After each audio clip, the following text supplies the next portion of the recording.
소중한 사연을 나누는 세상만사입니다.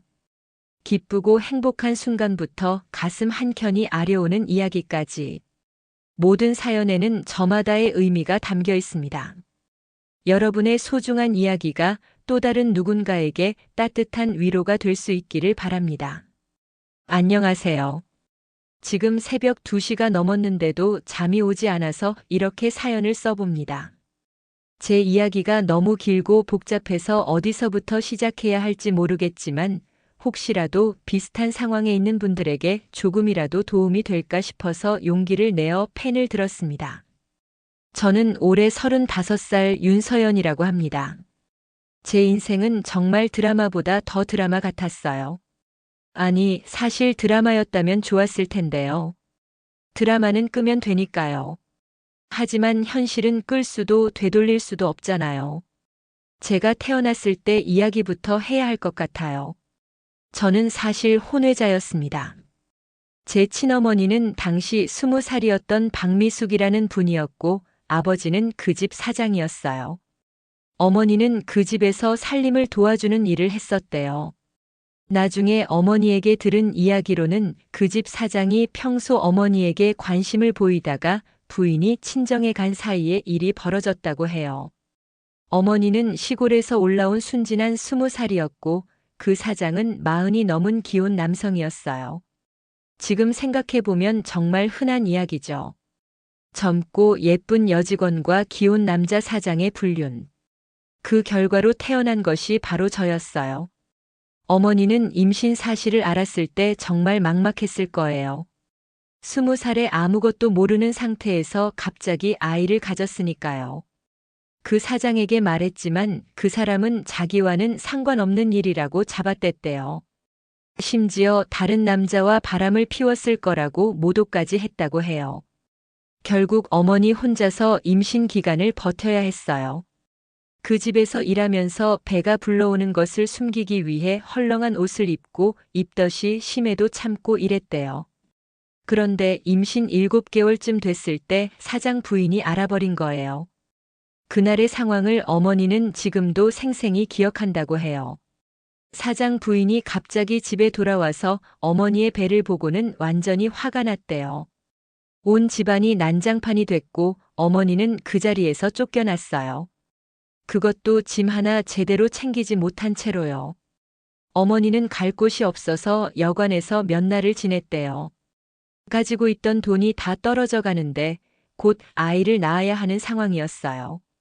고향 부모님께 연락해 볼까도 생각했지만 혼전 임신이라는 사실을 알리기가 무서웠대요. 그 시절에는 지금보다 훨씬 더 보수적이었으니까요. 결국 어머니는 홀로 병원에서 저를 낳았어요. 분만비도 제대로 낼 돈이 없어서 병원에서도 눈치를 봤대요. 저를 처음 안았을 때의 기분을 어머니는 세상에서 가장 예뻤지만 동시에 가장 미안했다고 표현하셨어요. 제가 태어나자마자 현실적인 문제들이 밀려왔어요. 우선 아이를 키울 돈이 없었어요. 산후조리는커녕 제대로 된 숙소조차 없었거든요. 어머니는 매일 울면서 어떻게 해야 할지 고민했대요. 그때 병원의 한 간호사가 보육원을 소개해줬어요.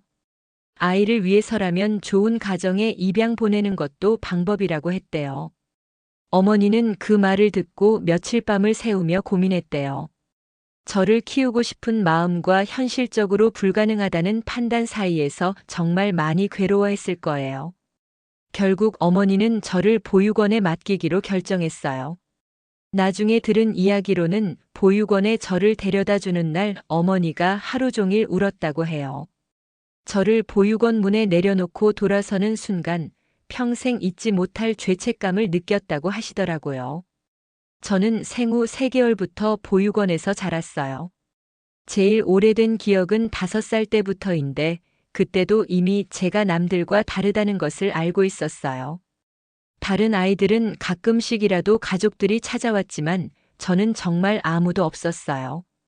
보육원 생활은 정말 힘들었어요. 우선 항상 배가 고팠어요.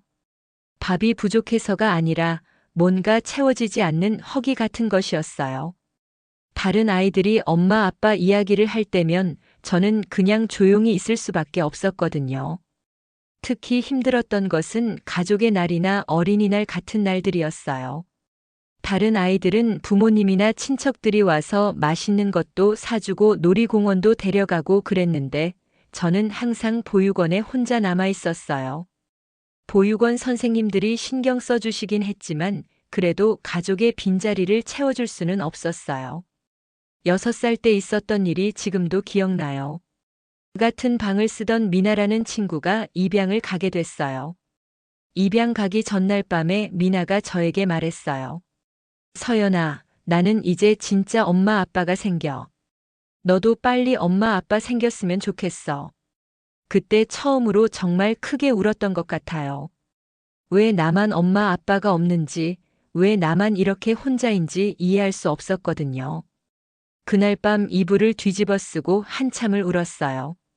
초등학교에 올라가서는 더 힘들어졌어요. 친구들은 모두 부모님이 있는데 저만 보육원에서 온다는 것이 너무 창피했어요. 학부모 참관 수업이 있으면 저는 아픈 척하고 빠지기도 했어요.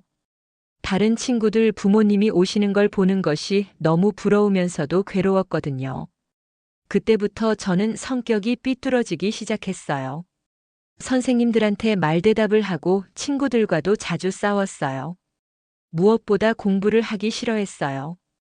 어차피 나는 아무도 관심 없는 아이인데 뭐하러 열심히 하나 싶었거든요. 4학년 때는 정말 문제아였어요. 수업 시간에 떠들고 숙제도 안 해가고 심지어 다른 아이들 돈을 훔치기도 했어요. 그렇게 하면 관심이라도 받을 수 있을 것 같았거든요. 나쁜 관심이라도 아무 관심 없는 것보다는 나을 것 같았어요. 그런 제가 조금씩 달라지기 시작한 것은 5학년 때 김은정 선생님을 만나면서부터였어요. 김 선생님은 다른 선생님들과 달랐어요. 제가 말썽을 부려도 크게 혼내지 않으시고 대신 저와 개별적으로 많은 대화를 나누셨어요. 서연아, 내가 왜 이렇게 화가 나 있는지 선생님은 알 것 같아. 정말 힘들었지? 김 선생님이 이렇게 말씀하시면서 제 마음을 읽어주실 때 처음으로 누군가가 저를 이해해준다는 느낌을 받았어요. 그때까지는 어른들이 저를 그냥 문제아로만 봤는데 김 선생님은 제 아픔을 알아주셨어요. 김 선생님은 방과 후에 저를 따로 불러서 공부를 가르쳐 주시기도 했어요. 수학이 너무 어려워서 포기하려고 할 때면 끝까지 붙잡고 설명해 주셨어요. 그리고 제가 작은 발전이라도 보이면 크게 칭찬해 주셨어요. 서연아, 오늘 문제풀이가 정말 좋아졌네. 계속 이렇게 하면 중학교 가서도 잘할 수 있을 거야. 이런 칭찬을 들으면 정말 기분이 좋았어요. 누군가 저를 인정해 준다는 느낌이 들었거든요. 그때부터 저는 조금씩 공부에 관심을 가지기 시작했어요. 하지만 6학년이 되면서 김 선생님이 다른 학교로 발령을 받으셨어요. 마지막 날 김 선생님이 저에게 해주신 말이 지금도 기억나요. 서연아, 내 과거는 내가 선택한 게 아니야. 하지만 내 미래는 내가 만들어갈 수 있어. 포기하지 말고 열심히 해. 선생님은 내가 꼭 성공할 거라고 믿어. 그 말이 제 인생의 전환점이 됐어요. 그때부터 저는 정말 열심히 공부하기 시작했어요. 중학교에 올라가서도 김 선생님의 말씀을 잊지 않고 최선을 다했어요. 중학교 시절은 그나마 좀 나았어요. 공부에만 집중하다 보니 다른 것들을 생각할 시간이 없었거든요.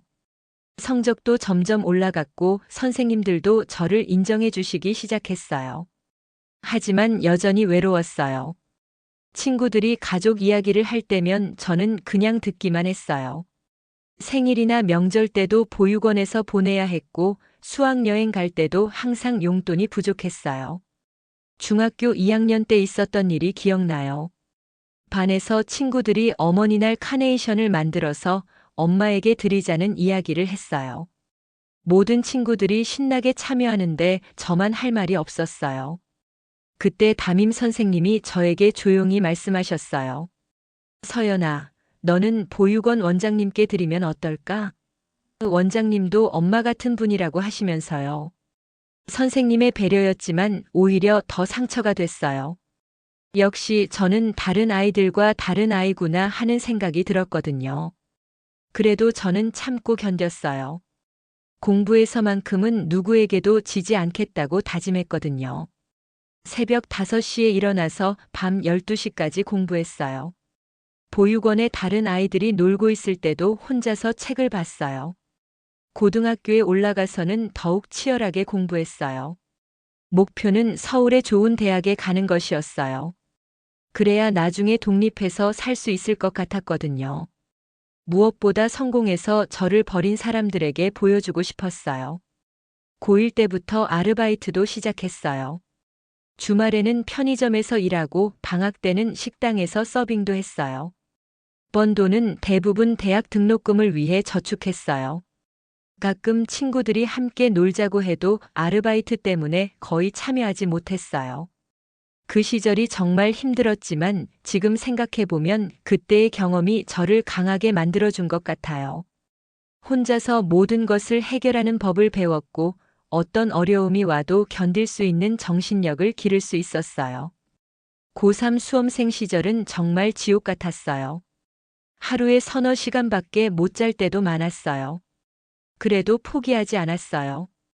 김은정 선생님의 말씀을 계속 되새기면서 버텼어요. 드디어 수능 시험을 치렀고 결과는 생각보다 좋았어요. 서울의 괜찮은 대학 경영학과에 합격할 수 있었어요. 합격 통지서를 받았을 때 정말 기뻤어요. 드디어 제 힘으로 뭔가를 이뤄낸 것 같았거든요. 하지만 기쁨도 잠시, 곧 현실적인 문제가 다가왔어요. 등록금과 생활비를 해결해야 했거든요.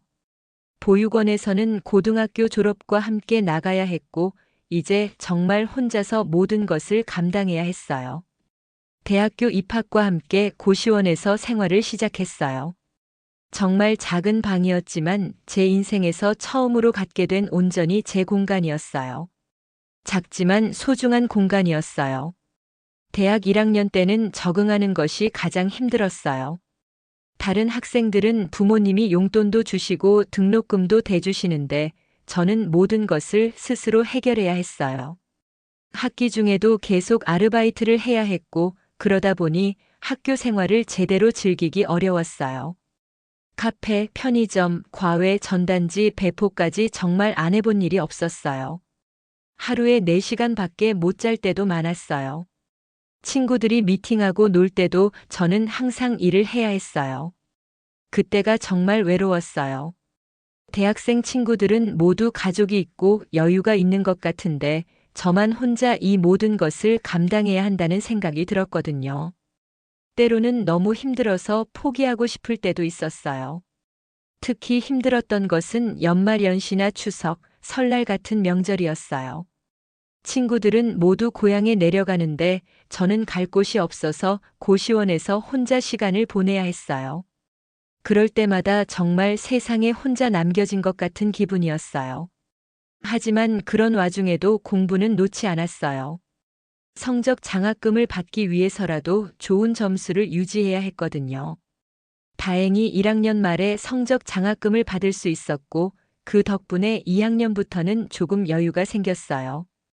2학년이 되면서 조금씩 대학 생활에 적응하기 시작했어요. 같은 과 친구들과도 가까워졌고 가끔은 함께 밥도 먹고 이야기도 나눌 수 있었어요. 물론 제 상황을 자세히 알리지는 않았지만 그래도 사람들과 관계를 맺는다는 것이 얼마나 소중한지 깨달았어요. 그런데 대학교 3학년 때 제 인생을 완전히 바꿔놓을 사람을 만났어요. 바로 김재민이었어요. 재민이는 경영학과 2년 선배였는데 처음 만난 것은 경영학과 동아리에서였어요. 사실 저는 원래 동아리 활동 같은 것에 전혀 관심이 없었어요. 아르바이트 하기도 바빴고 돈도 안 되는 활동에 시간을 쏟을 여유가 없었거든요. 그런데 그날은 왜 그런지 모르게 동아리 설명회에 갔었어요.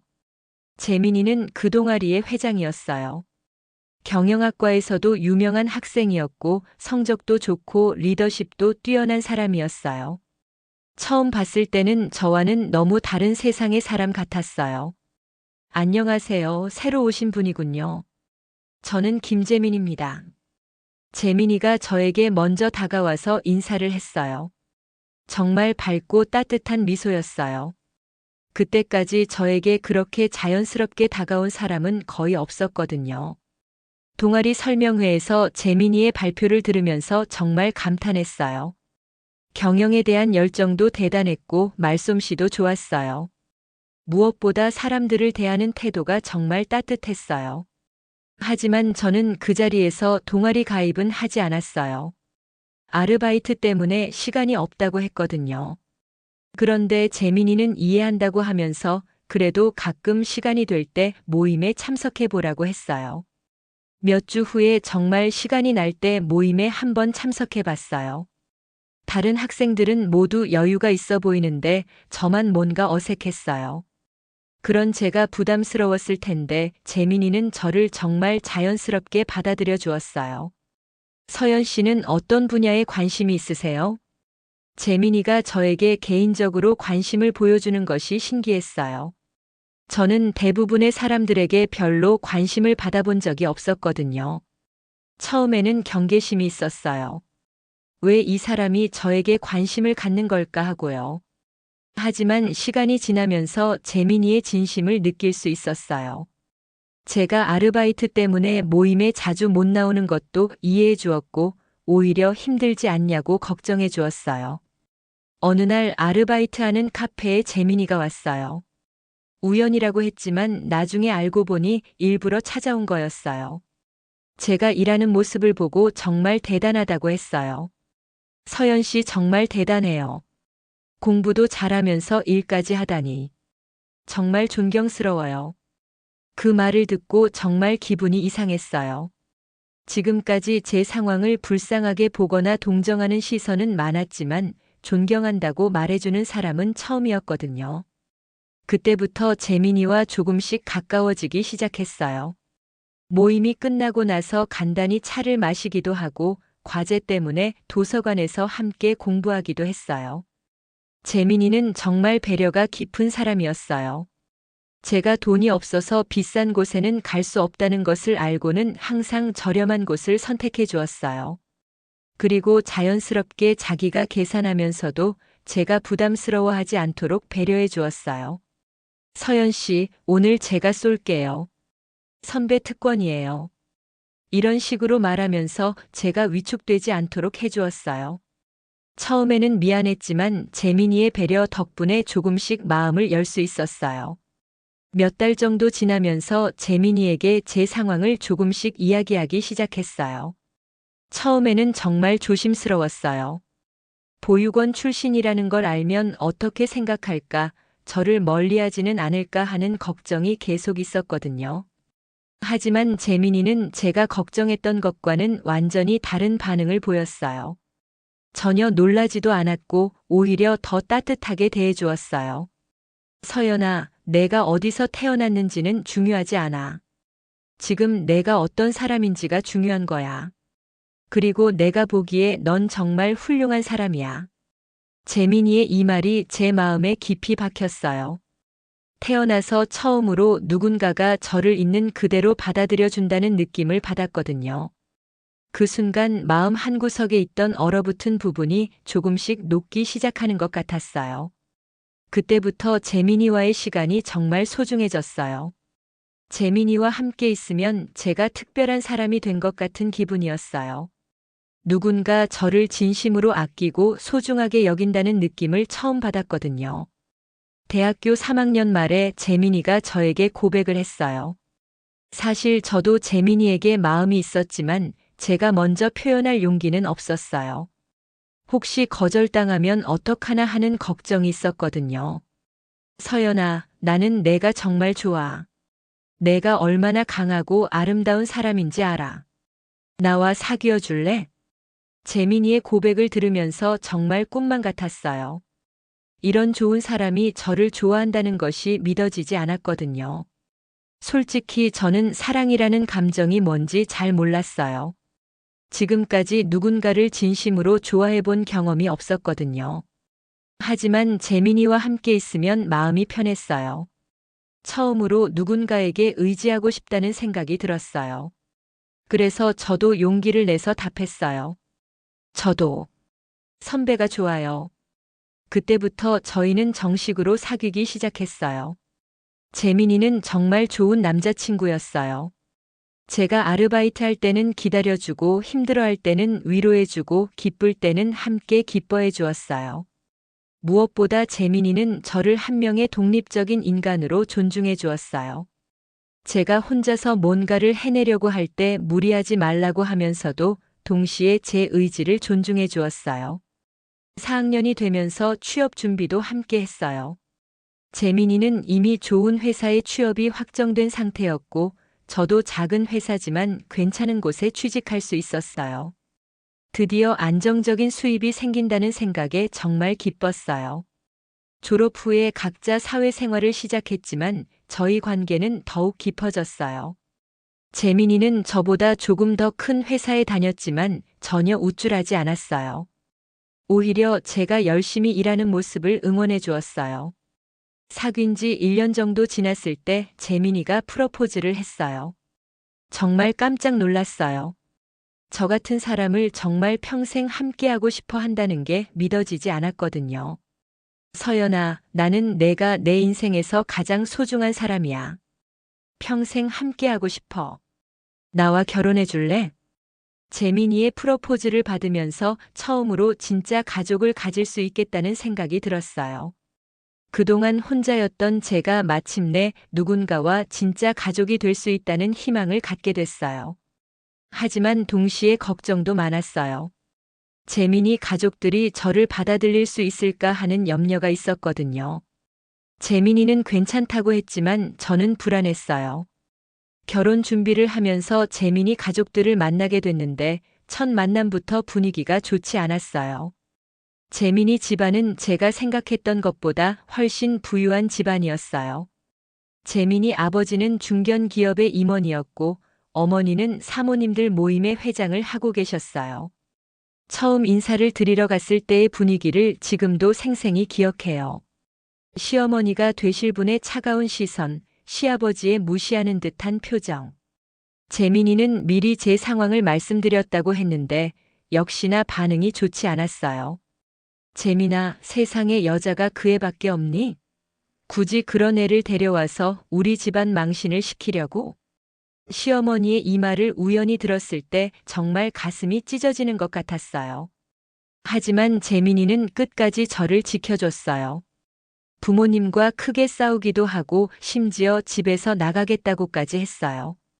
어머니, 저는 서연이를 사랑해요. 서연이가 어떤 출신인지는 중요하지 않아요. 지금 서연이가 어떤 사람인지가 중요한 거예요. 재민이가 부모님 앞에서 이렇게 말하는 것을 보면서 정말 고마우면서도 미안했어요. 저 때문에 가족과 갈등을 겪게 만든 것 같아서요.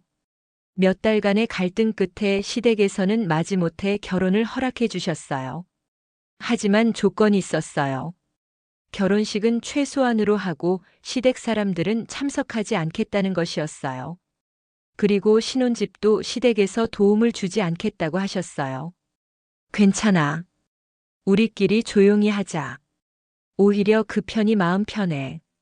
저는 재민이에게 이렇게 말했어요. 사실 마음이 아프지 않은 것은 아니었지만 재민이와 함께할 수 있다는 것만으로도 충분히 행복했어요. 결혼식은 정말 소규모로 치렀어요. 친구들과 재민이 회사 동료들만 몇 명 와서 축하해 주었어요. 웨딩드레스도 대여한 거였고 예식장도 작은 곳이었어요. 신혼여행도 제주도로 2박 3일 다녀왔어요. 하지만 그때가 제 인생에서 가장 행복한 시간이었어요. 비록 화려하지는 않았지만 진심으로 저를 사랑하는 사람과 함께한다는 것만으로도 세상을 다 가진 기분이었어요. 서연아, 우리 정말 행복하게 살자. 내가 평생 너를 지켜줄게. 재민이의 이 약속을 들으면서 눈물이 났어요. 처음으로 누군가가 저를 평생 지켜주겠다고 말해준 거였거든요. 신혼 시절은 정말 꿈만 같았어요. 작은 투룸 원룸이었지만 저에게는 궁전 같았어요. 재민이는 저에게 사랑이 뭔지 알려준 첫 번째 사람이었어요. 매일 아침 일어나면 사랑해라고 말해주고 퇴근하면 꼭 안아주었어요. 처음에는 어색했어요. 지금까지 누군가의 사랑을 받아본 적이 없었거든요. 하지만 점점 그런 따뜻함에 익숙해져 갔어요. 이런 게 가족이구나, 이런 게 사랑이구나 하는 걸 조금씩 배워갔어요. 재민이는 제가 요리하는 것을 정말 좋아했어요. 사실 저는 요리를 제대로 배운 적이 없었는데 재민이를 위해 열심히 연습했어요. 처음에는 실수도 많이 했지만 재민이는 항상 맛있다고 해주었어요. 우리 서연이가 만든 음식이 세상에서 제일 맛있어. 이런 말을 들으면 정말 기분이 좋았어요. 누군가를 위해 뭔가를 해준다는 것이 이렇게 기쁜 일인지 그때 처음 알았어요. 결혼 1년 후에 첫째 아이를 가졌어요. 임신 사실을 알았을 때 재민이가 저보다 더 좋아했어요. 병원에서 나오자마자 저를 안고 빙빙 돌면서 기뻐했어요. 서연아, 우리에게 아기가 생겼어. 정말 꿈만 같아. 임신 기간 동안 재민이는 정말 최고의 남편이었어요. 입덧할 때 등을 쓸어주고 태교 음악도 매일 틀어주고 뱃속의 아기에게 매일 말을 걸어주었어요. 아가야, 아빠야. 빨리 나와서 엄마 아빠 만나자. 재민이가 제 배에 대고 이렇게 말하는 모습을 보면서 정말 좋은 아빠가 될 거라는 확신이 들었어요. 하지만 임신 중에도 시댁과의 갈등은 계속됐어요. 특히 시어머니는 제가 아이를 낳는 것조차 못마땅해 하셨어요.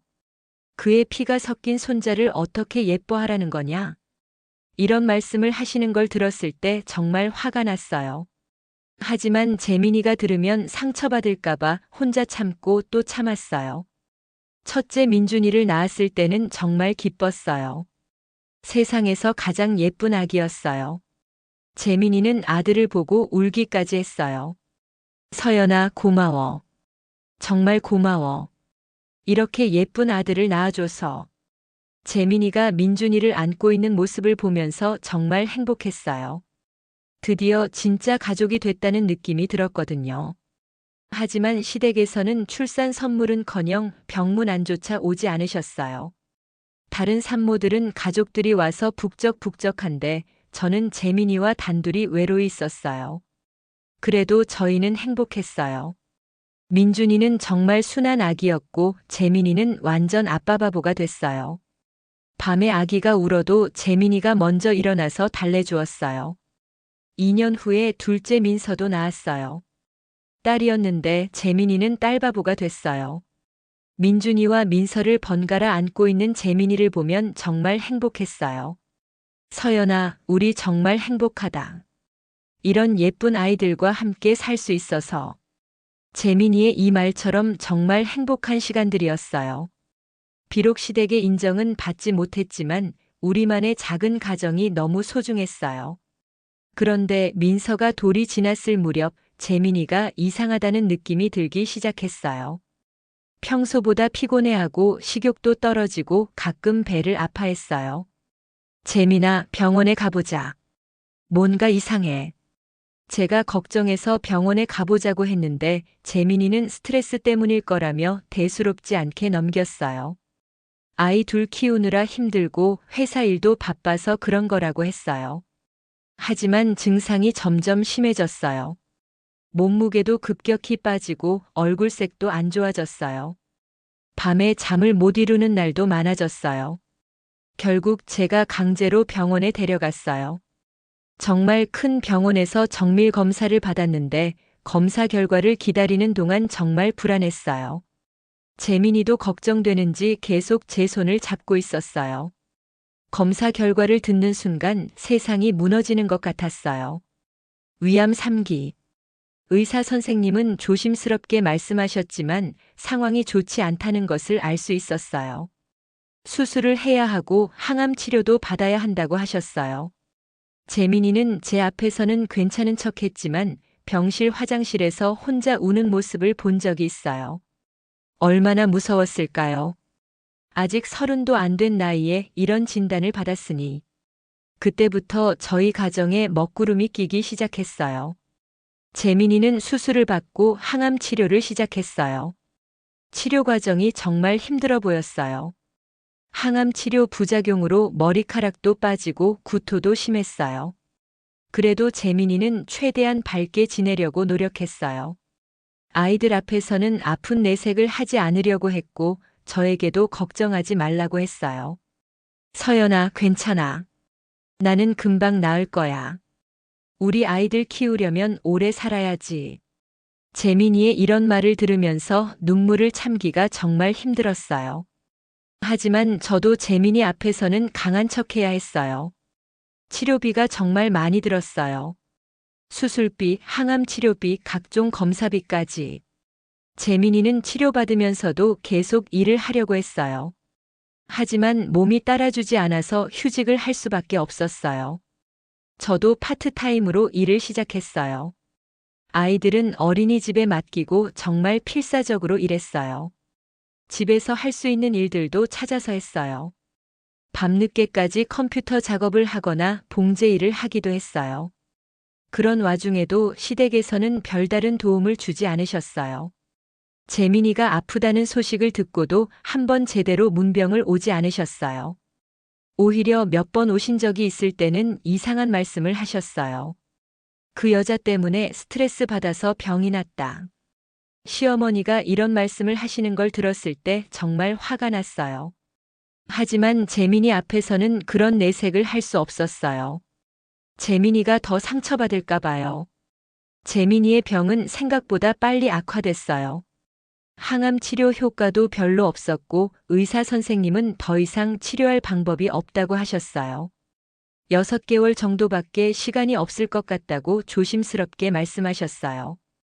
그 이야기를 들었을 때 정말 세상이 끝난 것 같았어요.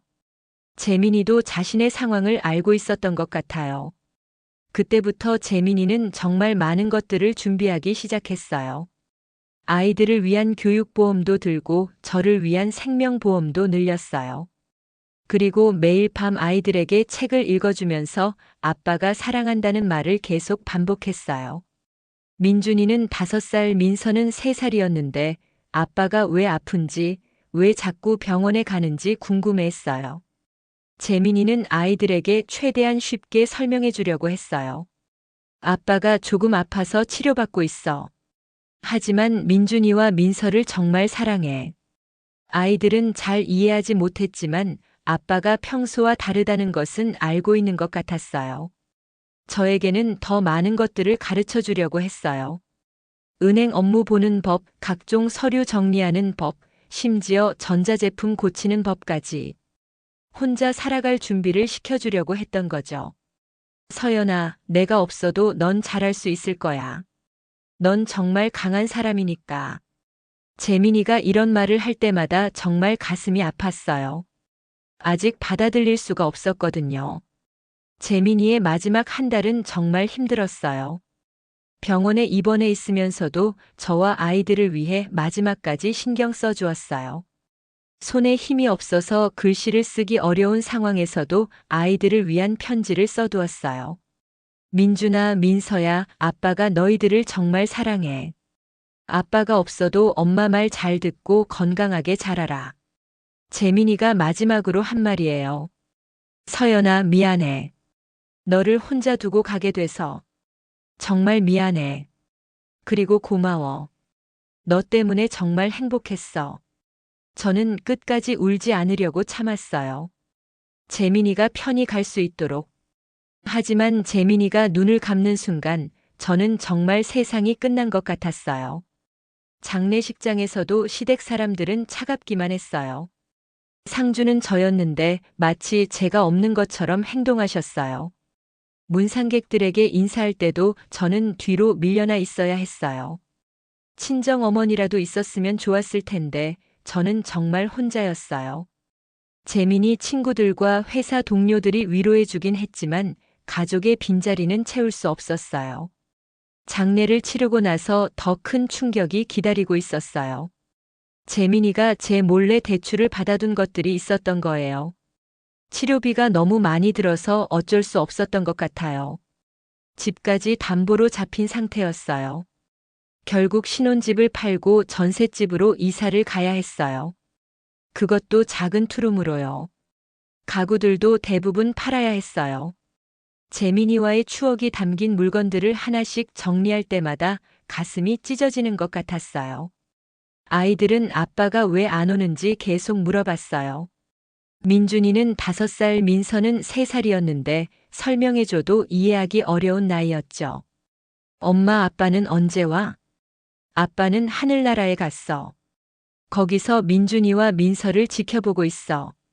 이런 설명을 해줘도 아이들은 잘 이해하지 못했어요. 밤에 자다가 아빠를 찾으며 우는 날도 많았어요. 혼자서 두 아이를 키우며 생계를 꾸려가는 것은 정말 힘들었어요. 낮에는 일하고 밤에는 아이들 돌보고 잠드는 시간은 새벽 1~2시가 다 돼서야 잠들 수 있었어요. 특히 아이들이 아플 때가 가장 힘들었어요. 민서가 고열이 나서 응급실에 간 적이 있는데 혼자서 민준이까지 데리고 가야 했어요. 그때 정말 절망적이었어요. 재민이가 있었다면 돈도 늘 부족했어요. 아이들 어린이집비, 생활비, 각종 공과금까지. 제가 벌 수 있는 돈으로는 한계가 있었어요. 때로는 제가 아파도 병원에 가지 못하고 참고 버틸 때가 많았어요. 재민이 없는 첫 번째 겨울이 가장 힘들었어요. 난방비를 아끼느라 두꺼운 옷을 입고 지냈어요. 아이들에게는 최대한 따뜻하게 해주려고 했지만 저는 추위를 많이 탔어요. 그런 상황에서도 포기할 수는 없었어요. 아이들 때문이라도 살아야 했거든요. 재민이가 마지막에 했던 말이 계속 생각났어요. 넌 정말 강한 사람이야. 그 말을 믿고 버텼어요.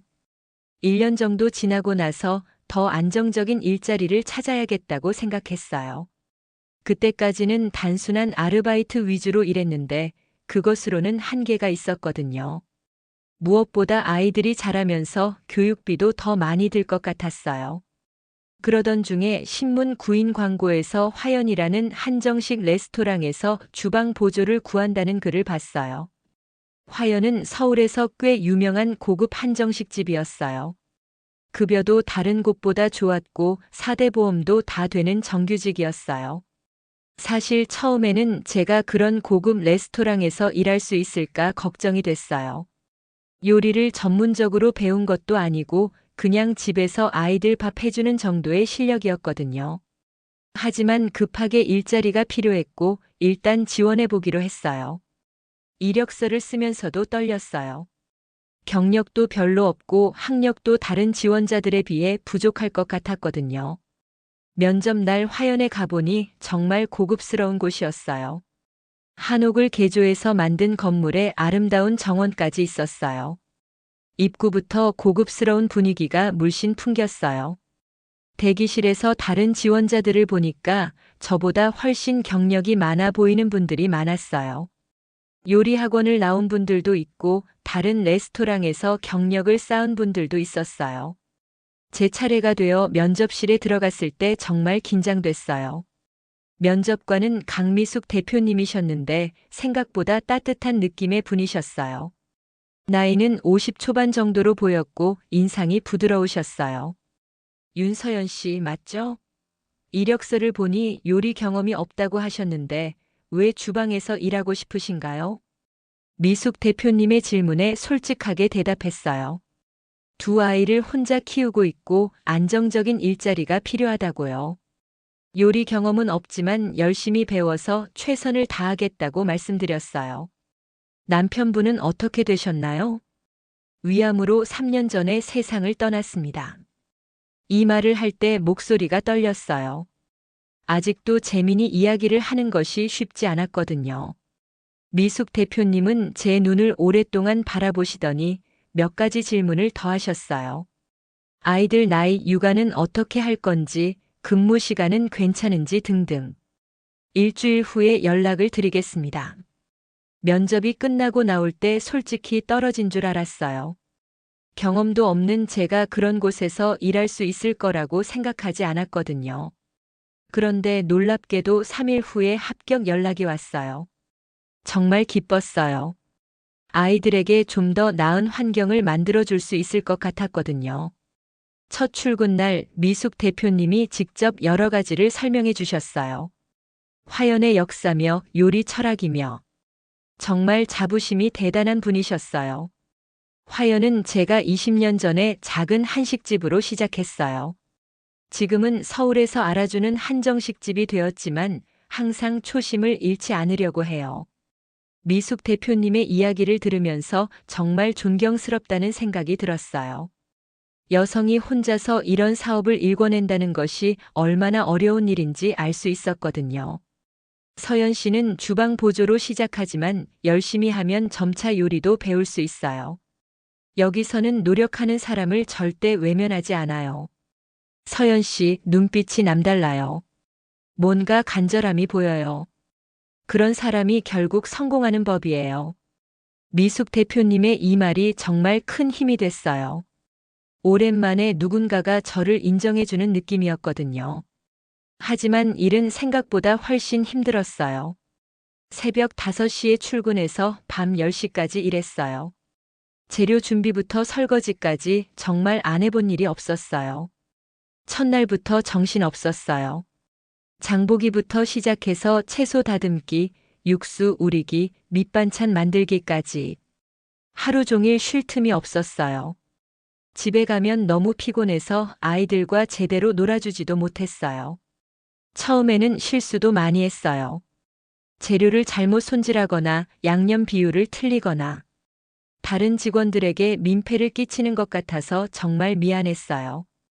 그런데 특히 한 사람이 유독 저에게 차갑게 대했어요. 바로 강소라 씨였어요. 나이는 저보다 2살 정도 어려 보였는데 화연의 매니저 역할을 하고 있었어요. 아줌마, 이것도 제대로 못해요? 여기가 동네 식당인 줄 아세요? 경험도 없는 사람을 왜 뽑았는지 모르겠네요. 손님들한테 피해주면 어떡해요? 소라 씨의 이런 말들을 들을 때마다 정말 속상했어요. 다른 직원들은 그래도 실수해도 이해해 주려고 했는데 소라 씨만큼은 저에게 정말 까다롭게 굴었어요. 나중에 알고 보니 소라 씨는 미숙 대표님의 딸이었어요. 그래서 더 엄격한 건가 싶었지만 유독 저에게만 심했어요. 다른 직원들한테는 그렇게 하지 않았거든요. 어느 날은 제가 준비한 반찬에서 머리카락이 나왔다고 하면서 크게 혼을 내기도 했어요. 하지만 저는 조리할 때 항상 모자를 쓰고 머리망까지 썼거든요. 다른 직원들도 이상하다고 했지만 소라 씨는 제 잘못이라고 우겼어요. 위생 관리도 제대로 못하면서 주방에서 일할 자격이 있어요? 정말 실망이네요. 그때 정말 억울했어요. 누구보다 위생에 신경 쓰고 있었는데 이런 말을 들으니까 정말 화가 났어요. 하지만 참을 수밖에 없었어요. 이 일자리를 잃으면 당장 아이들 밥벌이가 막막해지니까요. 또 어느 날은 냉장고 온도 체크를 제대로 안 했다고 하면서 벌금을 물리기도 했어요. 분명히 체크했는데 기록지가 없어졌다고 하더라고요. 정말 억울했지만 어쩔 수 없이 벌금을 냈어요. 이런 일들이 반복되면서 다른 직원들도 눈치를 채기 시작했어요. 주방장님이 조용히 말씀해 주시기도 했어요. 서연 씨, 소라 씨가 왜 그러는지 모르겠네요. 다른 사람들한테는 안 그러는데. 몇몇 직원분들이 소라 씨가 저에게만 유독 심하다고 말해주기도 했어요. 하지만 소라 씨는 대표님의 딸이니까 아무도 감히 뭐라고 할 수는 없었어요. 그런 와중에도 미숙 대표님은 저를 유독 챙겨주셨어요. 일이 끝나면 개인적으로 요리를 가르쳐 주시기도 하고 제가 실수했을 때도 크게 혼내지 않으셨어요. 서연 씨는 손이 참 빨라요. 감각도 좋고 조금만 더 배우면 훌륭한 요리사가 될 수 있을 것 같아요. 이런 말씀을 들을 때마다 정말 열심히 해야겠다는 생각이 들었어요. 집에 가서도 요리 관련 책을 읽고 유튜브로 요리 영상을 보면서 공부했어요. 아이들이 잠든 후에 혼자 칼질 연습을 하거나 새로운 레시피를 연구해 보기도 했어요. 미숙 대표님의 기대에 부응하고 싶었거든요. 몇 달이 지나면서 점점 일에 익숙해졌어요. 처음에는 하루 종일 서 있는 것도 힘들었는데 이제는 몸이 적응됐어요. 칼질도 빨라졌고 요리 순서도 외웠어요. 다른 직원들과도 어느 정도 친해졌어요. 처음에는 저를 경계하던 분들도 이제는 편하게 대해주셨어요. 실수하는 일도 줄어들었고 오히려 다른 신입 직원들을 도와주기도 했어요. 하지만 소라 씨의 태도는 여전히 차가웠어요. 아니, 오히려 더 심해지는 것 같았어요. 제가 미숙 대표님의 인정을 받는 것을 못마땅해 하는 것 같았어요. 어느 날은 중요한 연회 준비를 하는데 소라 씨가 저에게 특별한 소스 레시피를 주면서 만들어 보라고 했어요. 평소보다 친절한 태도였는데 지금 생각해보면 함정이었어요. 그 레시피에는 일부러 잘못된 재료가 들어가 있었던 거예요. 덕분에 소스가 완전히 망가졌고 저는 큰 실수를 한 사람이 됐어요. 이런 실수 때문에 우리 화연의 명성에 얼마나 큰 타격이 올지 아세요? 이번 일로 정말 실망했어요. 소라 씨는 다른 직원들 앞에서 저를 크게 혼냈어요. 모든 사람들이 지켜보는 앞에서 정말 창피했어요. 미숙 대표님도 그 자리에 계셨는데 딸과 직원 사이에서 어떻게 해야 할지 몰라 하시는 것 같았어요. 그 일 이후로 소라 씨는 저를 해고시키기 위한 계획을 본격적으로 세웠어요. 제가 일하는 모든 것을 감시하고 작은 실수라도 있으면 과대포장해서 문제를 만들었어요. 제가 담당한 음식에 문제가 있다고 거짓으로 신고하기도 하고 다른 직원들 앞에서 제 능력을 의심하는 말을 하기도 했어요. 정말 견디기 힘들었어요. 그러던 어느 날 정말 우연한 일이 벌어졌어요. 미숙 대표님이 사무실에 급한 서류가 있다고 해서 가져다 드리러 갔는데 책상 위에 오래된 서류철이 놓여 있었어요. 그때 바람이 불어서 서류들이 바닥에 떨어졌는데 그것들을 주우면서 깜짝 놀랐어요. 제 어린 시절 사진이 들어 있었던 거예요. 그것도 제가 봐도 확실히 저였어요. 보육원에서 찍은 사진들이었거든요. 돌 사진부터 시작해서 여러 나이의 사진들이 있었어요. 그리고 거기에는 박현숙이라는 이름이 적혀 있었어요. 제 본명이었어요. 더 놀라운 건 그 서류철에 미숙 대표님이 매년 보육원에 보낸 후원금 내역이 들어 있었던 거예요. 제가 보육원에 있던 내내 매달 일정한 금액을 보내주신 거였어요. 후원자 이름은 익명으로 되어 있었지만 계좌 번호를 보니 분명히 미숙 대표님이었어요. 그리고 제가 대학에 입학한 후에도 계속 후원금을 보내주셨더라고요. 그 순간 머릿속이 하얘졌어요. 이게 무슨 일인지, 왜 미숙 대표님이 제 사진을 가지고 있는지, 왜 저를 후원해 주셨는지. 정말 이해할 수 없었어요. 혼란스러운 마음으로 서류들을 다시 정리하고 있는데 미숙 대표님이 들어오셨어요. 제가 서류를 보고 있는 것을 알아채시고는 얼굴이 하얘지셨어요. 서연 씨, 그걸 봤어요? 미숙 대표님의 떨리는 목소리를 들으면서 확신이 들었어요. 분명히 뭔가 있다는 걸요. 대표님, 이게 뭔가요? 왜 제 사진이 여기에 있는 거예요? 그리고 이 후원금 내역은? 제가 물어보니까 미숙 대표님은 한참 동안 아무 말씀도 하지 못하셨어요. 그러다가 갑자기 제 목 뒤쪽을 빤히 보시더라고요. 서연 씨, 목 뒤에 흉터가 있죠? 깜짝 놀랐어요. 제 목 뒤에는 어릴 때부터 있던 작은 흉터가 있었거든요. 어떻게 생긴 건지도 모르고 평소에는 머리카락에 가려져서 잘 보이지도 않는 흉터였어요. 어떻게 그걸? 아기 때 뜨거운 물에 데어서 생긴 흉터죠? 3군데 정도. 한 군데는 조금 크고 나머지 2군데는 작은. 미숙 대표님이 정확히 말씀하시는 걸 들으면서 정말 소름이 돋았어요. 그 흉터에 대해서는 제가 보육원에서도 말한 적이 없는데 어떻게 미숙 대표님이 알고 계신 거죠? 그때 미숙 대표님이 갑자기 울기 시작하셨어요. 어른이 우는 모습을 본 건 정말 오랜만이었어요. 그것도 그렇게 하염없이 우시는 모습을. 서연아, 미안해. 정말 미안해. 미숙 대표님이 제 이름을 부르시면서 계속 사과하셨어요. 그 순간 뭔가 확신이 들었어요. 이분이 혹시 대표님, 혹시 그래. 내가 내 엄마야. 세상이 무너지는 것 같았어요. 제가 그렇게 원망하고 그리움과 미움을 동시에 가지고 있던 바로 그 사람이 지난 몇 달 동안 저를 따뜻하게 대해주시던 미숙 대표님이었던 거예요. 한참 동안 말이 나오지 않았어요. 어떤 말을 해야 할지, 어떤 감정을 느껴야 할지 정말 모르겠더라고요. 기쁨인지 분노인지 원망인지 모든 감정이 뒤섞여 있었어요. 미숙 대표님, 아니, 어머니는 그동안 숨겨왔던 이야기를 차근차근 들려주셨어요. 저를 낳고 얼마나 고민했는지, 어떻게 보육원에 맡기게 됐는지, 그 후로 얼마나 후회하고 그리워했는지. 서연아, 엄마는 정말 너를 찾고 싶었어. 하지만 20살에 아무것도 없는 상황에서. 그리고 나중에 소라 아빠와 결혼하고 소라를 낳았지만 하루도 너를 잊은 적이 없었어. 어머니는 저를 보육원에 맡긴 후 얼마나 힘들었는지 이야기해 주셨어요. 매일 밤 울었고 1년에 한 번씩은 보육원 앞에 가서 멀리서 저를 지켜봤다고 해요. 너를 데려오고 싶었지만 그럴 수 없었어. 소라도 있었고 소라 아빠도 있었고. 그래서 대신 후원금이라도 보내자고 생각했어. 소라 씨가 이복 동생이라는 사실도 충격이었어요.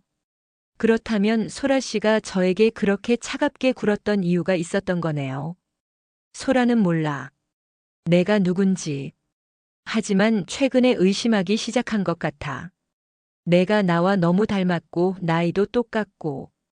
그리고 내가 너를 유독 챙기는 것을 봤겠지. 어머니는 그동안 어떻게 저를 찾으려고 노력했는지도 얘기해 주셨어요. 사실 제가 화연의 면접을 보러 왔을 때 바로 알아보셨다고 해요. 이름은 바뀌었지만 얼굴이 어릴 때와 너무 닮아 있었어. 그리고 나이도 똑같고. 혹시라도 하는 마음에 널 뽑은 거야. 정말 많은 이야기를 나눴어요. 제가 지금까지 어떻게 살아왔는지, 재민이와의 결혼, 아이들 이야기까지. 어머니는 제 이야기를 들으면서 계속 눈물을 흘리셨어요. 서연아, 정말 미안해. 엄마가 너무 늦었지? 내가 그렇게 힘들게 살았는데. 저도 그 말을 듣고 울기 시작했어요. 30 몇 년 만에 만난 엄마였지만 여전히 원망스러운 마음과 그리웠던 마음이 복잡하게 얽혀 있었어요. 왜 이제야 말씀하세요? 왜 저를 버렸어요? 저도 모르게 어린아이처럼 울면서 물어봤어요. 그동안 참아왔던 모든 감정이 한꺼번에 터져 나오는 것 같았어요. 어머니는 제 손을 잡으시면서 차근차근 설명해 주셨어요. 당시 상황이 얼마나 어려웠는지, 선택의 여지가 없었는지. 그리고 그 후로 평생 후회하며 살았다고 하셨어요.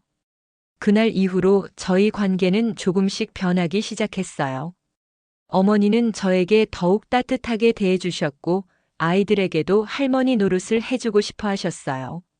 민준이와 민서를 처음 소개시켜 드렸을 때 어머니가 얼마나 기뻐하셨는지 몰라요. 손자, 손녀를 처음 본다는 기쁨과 동시에 그동안 함께하지 못했던 시간에 대한 아쉬움도 크셨던 것 같아요. 이렇게 예쁜 아이들이 내 손자, 손녀구나. 어머니가 아이들을 안으시면서 우시는 모습을 보니까 저도 감동됐어요. 아이들도 새로운 할머니를 금방 좋아했어요. 하지만 문제는 소라 씨였어요. 어머니가 저에게 더욱 잘해주시고 아이들까지 데려오는 것을 보면서 질투와 의심을 더욱 드러내기 시작했어요. 그리고 결정적으로 어느 날 어머니와 저의 대화를 엿듣게 됐어요. 저희가 어머니와 딸 사이라는 것을 알게 된 거죠. 그 다음 날부터 소라 씨의 태도가 완전히 달라졌어요. 이제는 노골적으로 적대감을 드러냈어요. 그러니까 당신이 엄마의 숨겨놓은 딸이라는 거예요? 웃기지 마세요. 누가 믿겠어요?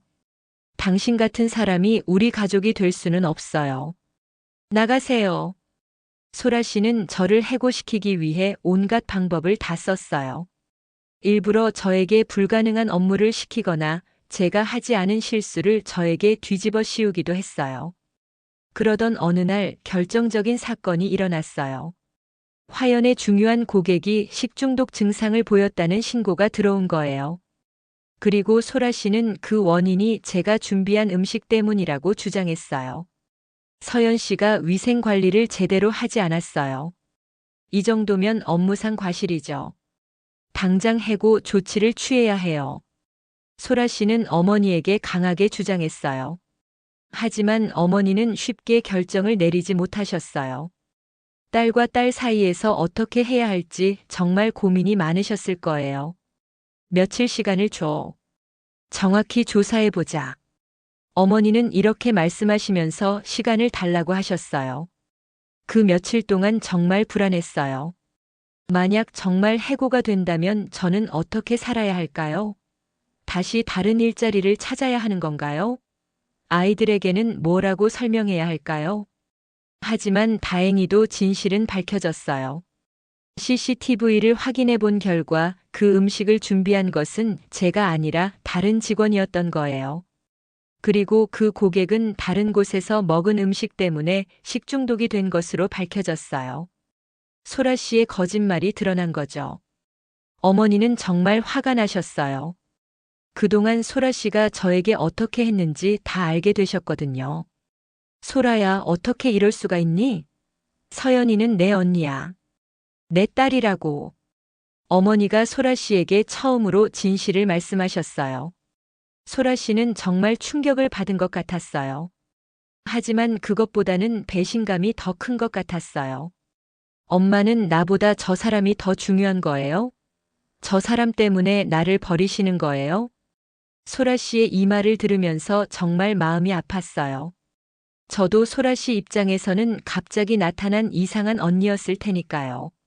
하지만 소라 씨가 그동안 저에게 한 일들을 생각하면 쉽게 용서할 수는 없었어요. 그 이후로 며칠 동안 저희는 서로 말도 하지 않았어요.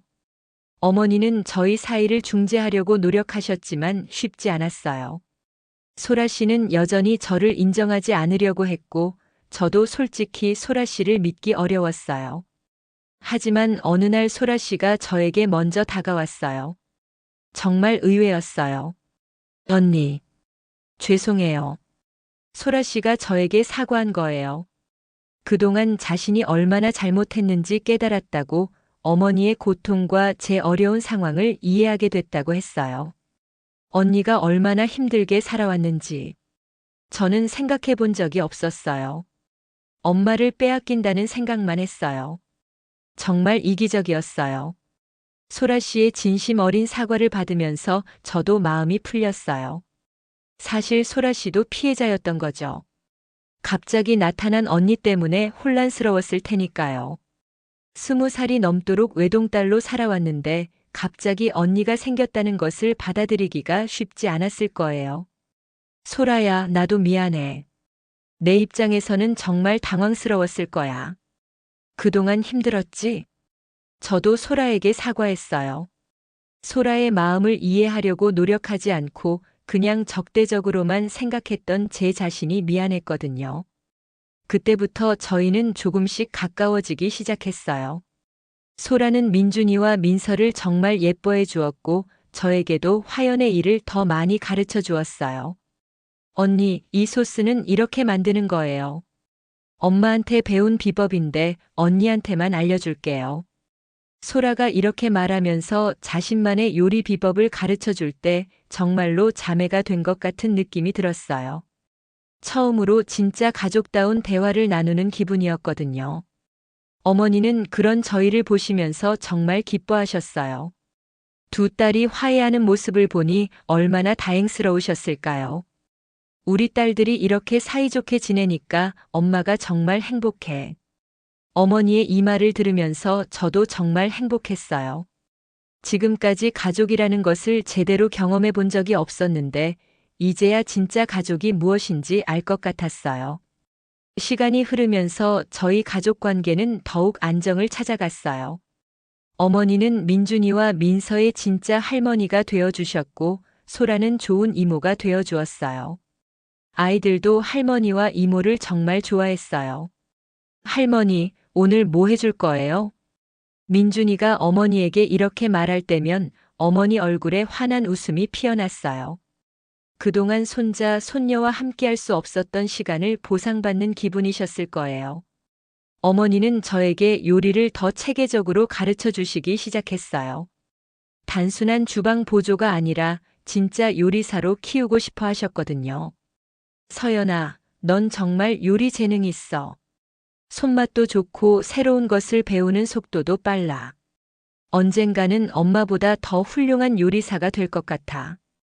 어머니의 이런 말씀을 들으면서 저도 요리에 대한 열정이 더욱 커졌어요. 집에서도 새로운 레시피를 연구해보고 아이들을 위한 건강한 음식도 만들어보고 정말 즐거웠어요. 몇 개월이 더 지나면서 어머니는 언젠가 화연을 저에게 물려주고 싶다고 말씀하시기 시작했어요. 서연아, 엄마는 이제 나이가 들어가고 있어. 언젠가는 너희들이 화연을 이어가야 할 거야. 소라와 함께 운영하면 더욱 발전시킬 수 있을 것 같아. 처음에는 제가 그럴 자격이 있는지 확신이 서지 않았어요. 요리를 시작한 지 얼마 되지도 않았는데 이런 큰 책임을 맡을 수 있을까 싶었거든요. 하지만 어머니는 제가 충분히 할 수 있다고 믿어주셨어요. 그리고 소라도 저를 지지해 주었어요. 언니, 우리 함께 해요. 언니가 요리 실력을 키우고 저는 경영 쪽을 맡으면 될 것 같아요. 소라의 이런 제안을 들으면서 정말 감동받았어요.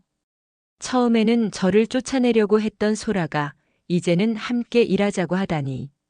사람의 마음이 이렇게 변할 수 있다는 것이 신기했어요. 하지만 아직 해결하지 못한 문제가 하나 남아 있었어요.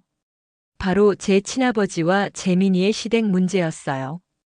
어머니를 통해 제 친아버지가 누구인지 알게 됐어요. 지금은 큰 회사의 사장이 되어 있었어요. 저를 버린 이후로 계속 잘 살아왔던 거죠. 결국 제대로 된 가정을 꾸리고 자식들도 키우면서 성공한 사업가가 되어 있었어요. 서연아, 그 사람한테 연락해 볼까? 내가 이렇게 잘 자랐다는 것을 알려주고 싶어. 어머니는 이렇게 제안하셨지만 저는 거절했어요. 어머니, 저는 그 사람을 아버지라고 생각하지 않아요. 이미 늦었어요. 그리고 그 사람은 저를 버렸잖아요.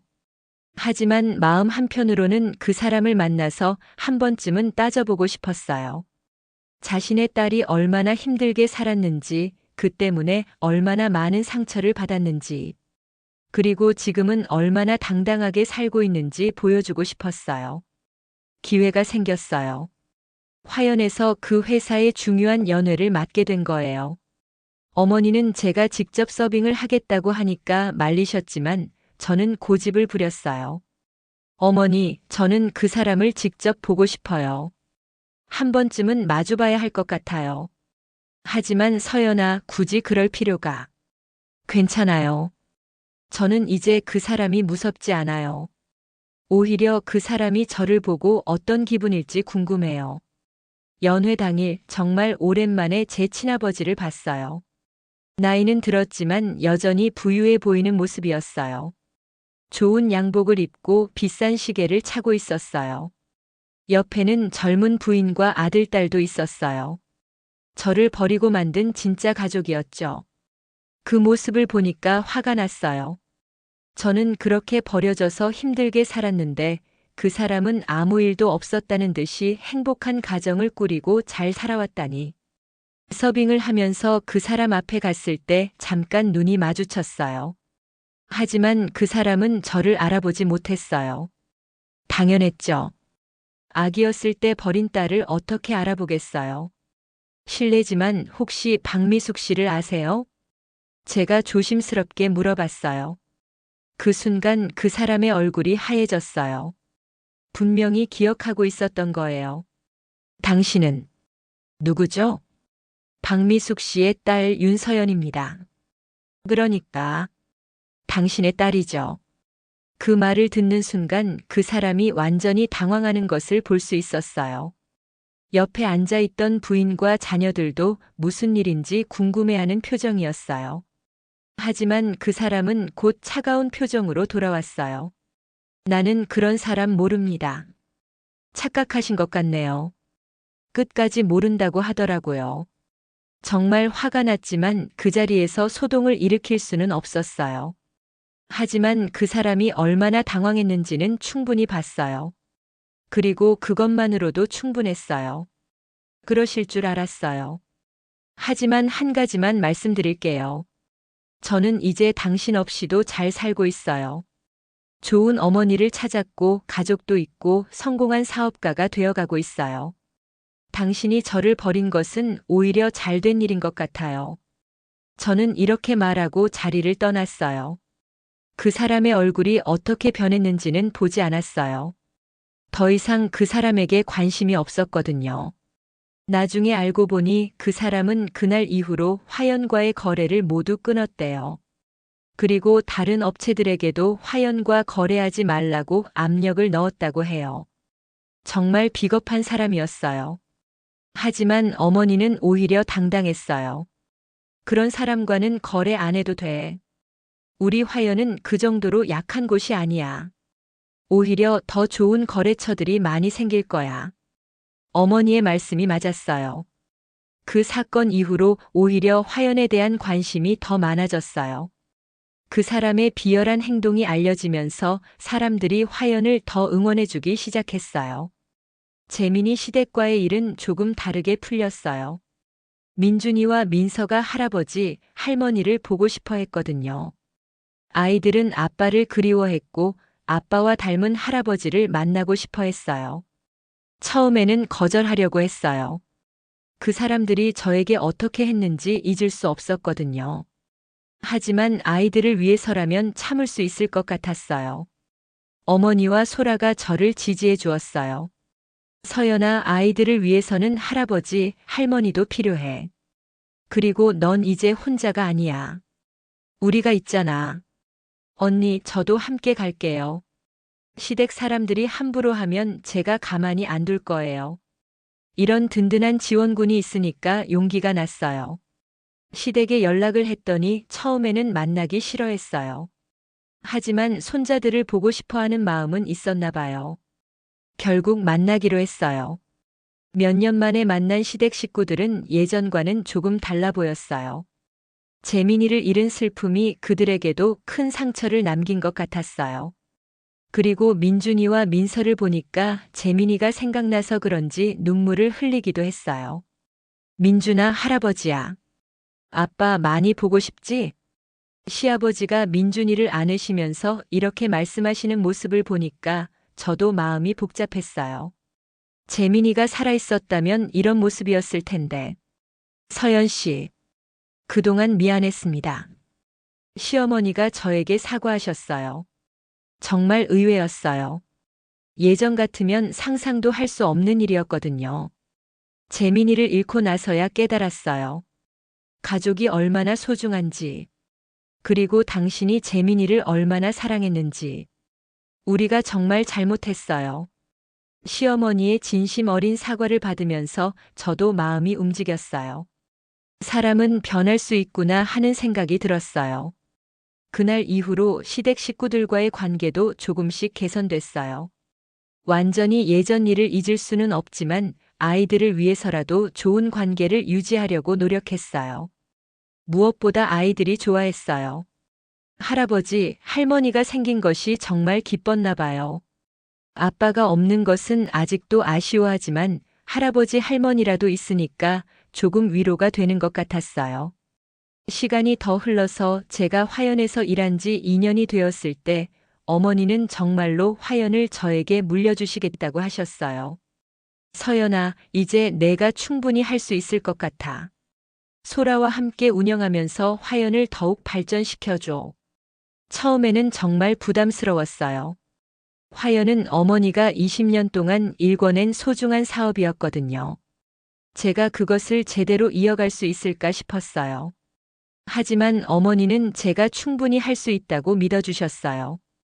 서연아, 너는 정말 강한 아이야. 그동안 얼마나 힘든 일들을 이겨냈는데. 이제는 행복할 시간이야. 그리고 내가 화연을 물려받는 것은 당연한 일이야. 넌 내 딸이니까. 어머니의 이 말을 들으면서 정말 많은 생각이 들었어요. 제가 정말 이런 큰 일을 맡을 자격이 있는 걸까요? 하지만 동시에 도전해보고 싶다는 생각도 들었어요. 소라도 저를 적극 지지해 주었어요. 언니, 우리 함께 하면 분명히 잘할 수 있어요. 언니의 요리 실력과 저의 경영 노하우를 합치면 화연을 더욱 크게 만들 수 있을 거예요. 그렇게 해서 저는 화연의 새로운 대표가 되었어요. 물론 어머니는 여전히 고문 역할을 해주시지만 이제 주된 결정권은 제가 갖게 됐어요. 처음에는 정말 어려웠어요. 직원들을 관리하는 것도 쉽지 않았고 새로운 메뉴를 개발하는 것도 부담스러웠어요.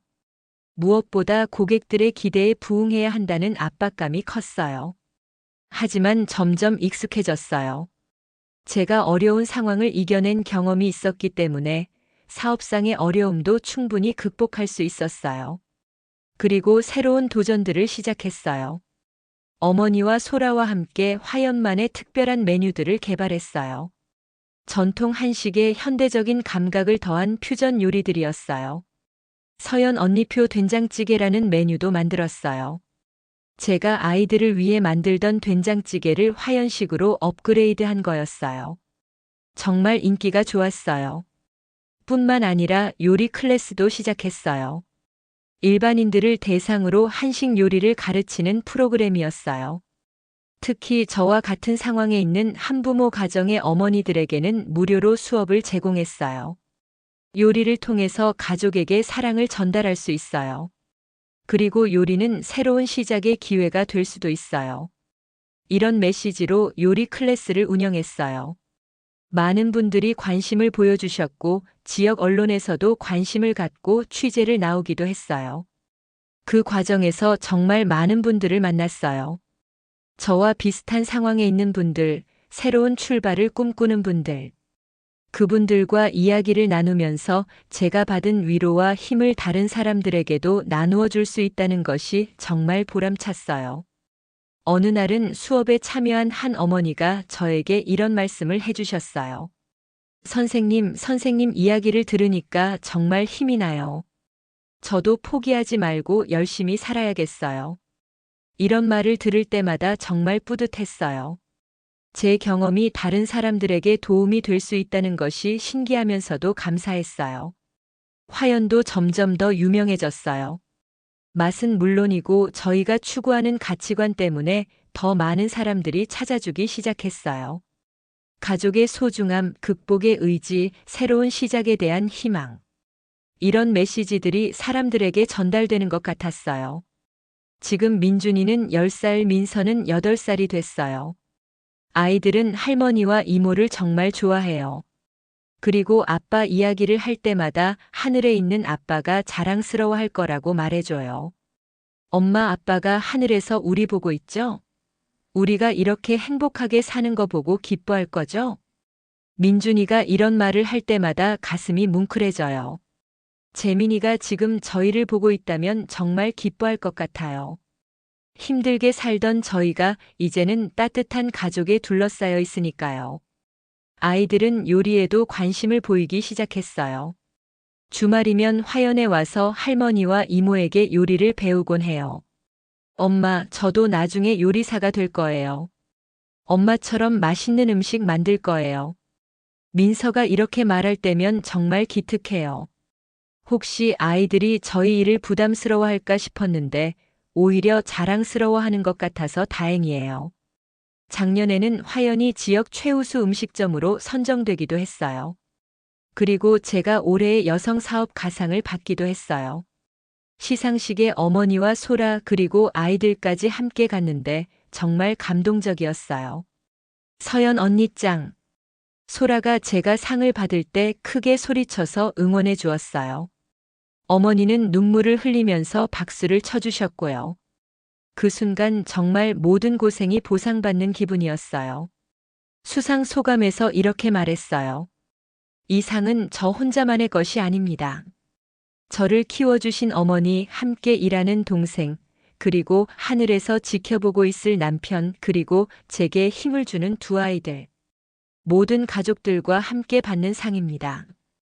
그날 집에 돌아와서 재민이 사진 앞에 상패를 놓고 말했어요. 재민아 봐. 우리가 이렇게 성공했어. 당신이 자랑스러워할 만큼 잘 살고 있어. 고마워. 나에게 사랑이 뭔지 가르쳐줘서. 요즘에는 새로운 도전도 계획하고 있어요. 화연의 분점을 내는 것과 제 요리책을 출간하는 것이에요. 출판사에서 먼저 제안을 해왔어요.